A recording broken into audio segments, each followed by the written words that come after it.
Um, okay, so Ms. Dugas is on probation for the offense of robbery, a second-degree felony.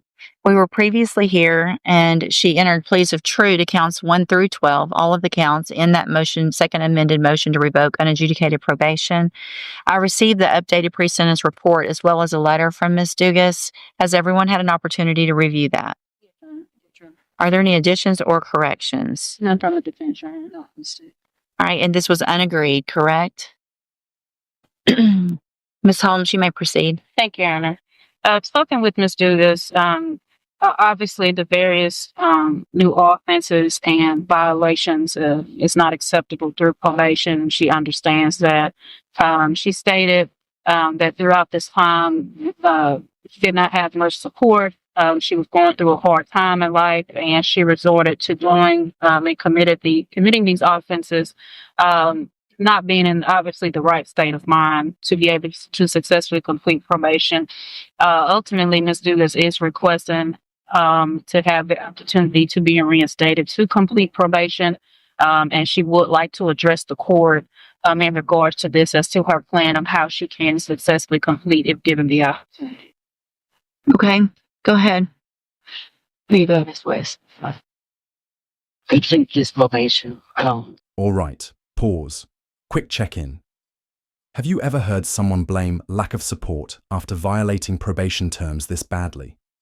Let me know in the comments. Second chance or just excuses?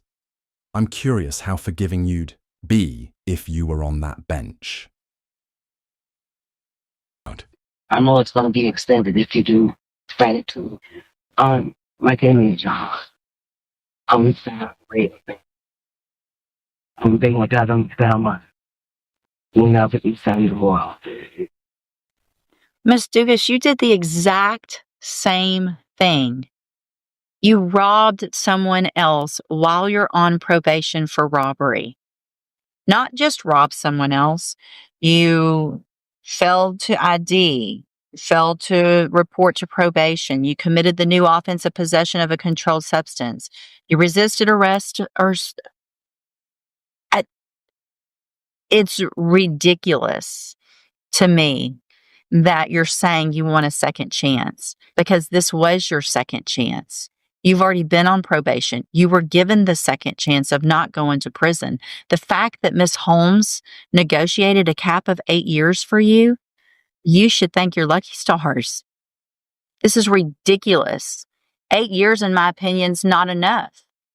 You had every opportunity to do all the things that you're stop crying, because you weren't crying when you were robbing people and using drugs and not being a good mom and not doing the things that you should have done when you were given this opportunity. Right? Ms. Malfino? Okay, folks, here's where it gets real. Miss Dugas is about to plead her heart out. But spoiler alert, the judge is not in the mood. Watch closely. This is the textbook example of courtroom patience running out. Sorry. I don't think I need to add anything more than that. Did you follow the agreement? Age at the very least is appropriate for her based on the number of violations. I spoke with Mr. Chen yesterday. He does not want to continue to work with her. This is actually her third MTRP. It's about her fifth chance in line of use, not just her second chance in line of use. Ms. Dugas, I'm going to find that you entered your pleas of true to counts 1 through 12 freely and voluntarily. Find those counts true. Find sufficient evidence to find you guilty, and at this time, find you guilty of robbery. Going to sentence you to a term of 8 years in the Institutional Division of the Texas Department of Corrections. You will receive credit on that sentence for any time that you've been in custody that the law gives you the right to receive. I'm handing you the trial court certification that shows this was an agreement that I followed, and so you've waived your right to appeal. I've also handed you a written admonishment regarding your ineligibility to possess a firearm or ammunition. Because of the judgment entered against you, you're ineligible under Texas law to possess a firearm or ammunition. Possession of a firearm or ammunition could lead to charges against you. Firearm is a legal term, and you should read that written admonishment I provide you to see what devices qualify as a firearm. If you have questions about the laws that make you ineligible to possess a firearm or ammunition, or about how long that lasts, you can talk to Ms. Holmes. I hope you take some advantage of this and actually do what you're saying you're going to do when you get out and change your life. There's programs in prison, take advantage of them, but you're not going to continue to get opportunities like this. If you continue to violate the law after this, you're going to be considered a habitual offender. And if you do anything again, your minimum punishment is going to be 25 years. 25 years minimum for what you've been doing. So you need to change your life or you're never going to see your kids, right? Go back with the bailiff. Oof, the judge just went full savage mode.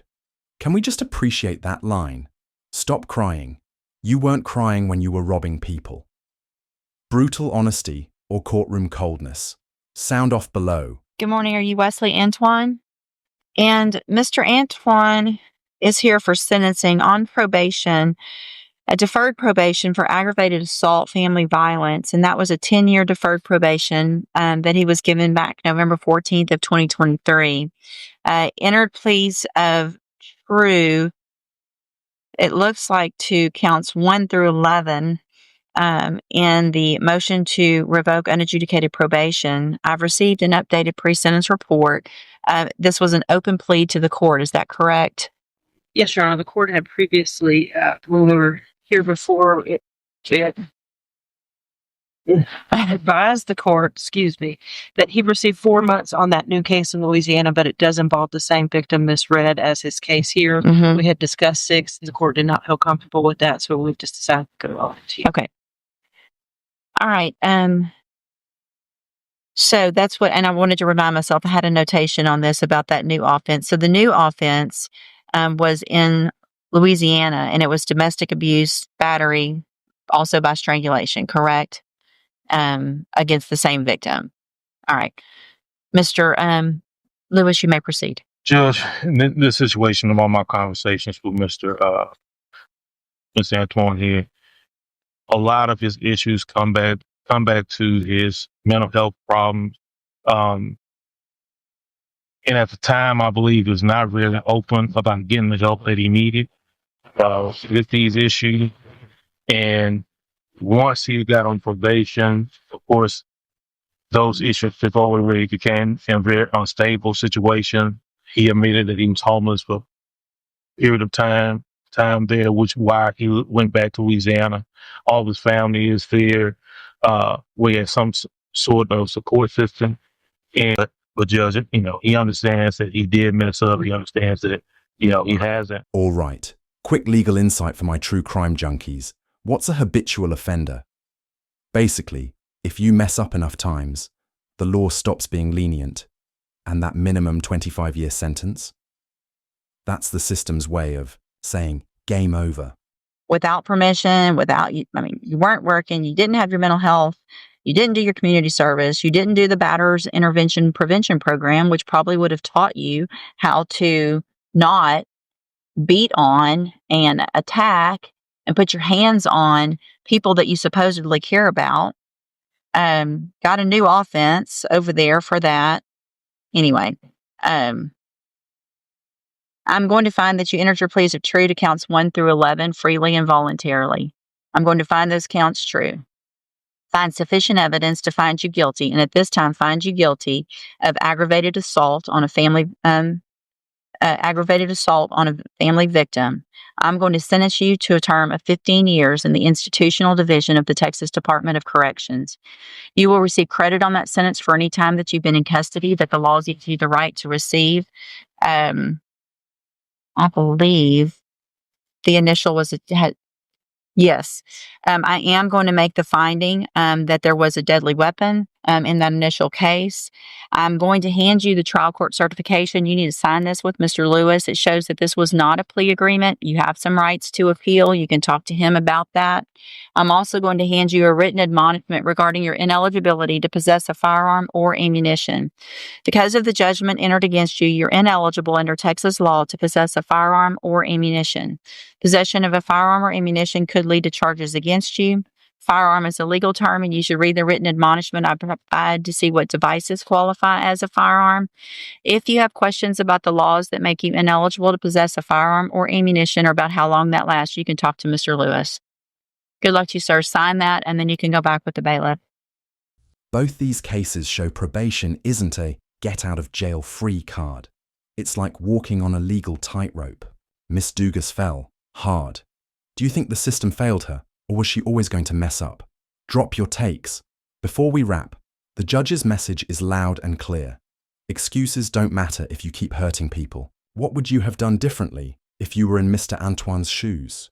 Mental health struggles are real, but do they excuse violence? Let's debate in the comments.